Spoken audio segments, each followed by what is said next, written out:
วันชาติที่2ธันวาเป็นวันที่มีความหมายความสำคัญอันใหญ่หลวงของประชาชนลาวทั้งชาติเป็นวันที่ประชาชนลาวเอกอ้างทะนงใจต่อผลงานและไสยชนะอันยิ่งใหญ่ประชาชนลาวได้หลุดพ้นออกจากการปกครองของพวกลาเมืองขึ้นทั้งแบบเก่าและใหม่ผ่านขบวนวิวัฒน์การต่อสู้อันละอิดละเอียวยึดเยื่อยาวนานและเต็มไปด้วยน้ำใจเสียสละหักชาติอันสูงส่งเนื่องในโอกาสวันชาติที่2ธันวาคมรอบ50ปีท่านคำไพสมสนะประธานบริษัทกลุ่มคำไพสนะได้แสดงความรู้สึกเนื่องในโอกาสวันสำคัญดังกล่าวว่าข้าพเจ้าขอแสดงความขอบใจนำการนำภาครัฐเฮาที่ได้เอาประเทศชาติเอาแผ่นดินอันครบถ้วนนี้มาให้ประชาชนลาวต่อสู้กู้ชาติยืดเยื้อยาวนานอันนี้ก็เป็นได้มาจากการนำเฮาที่เสียสละ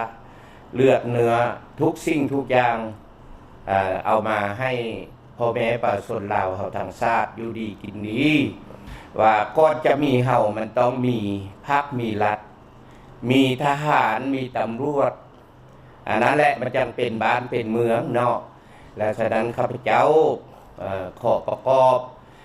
คำเว้าคำว่าความประสบประกาศนี้ขอยกย่องสรรเสริญต่อบุญคุณของภาคของรัฐ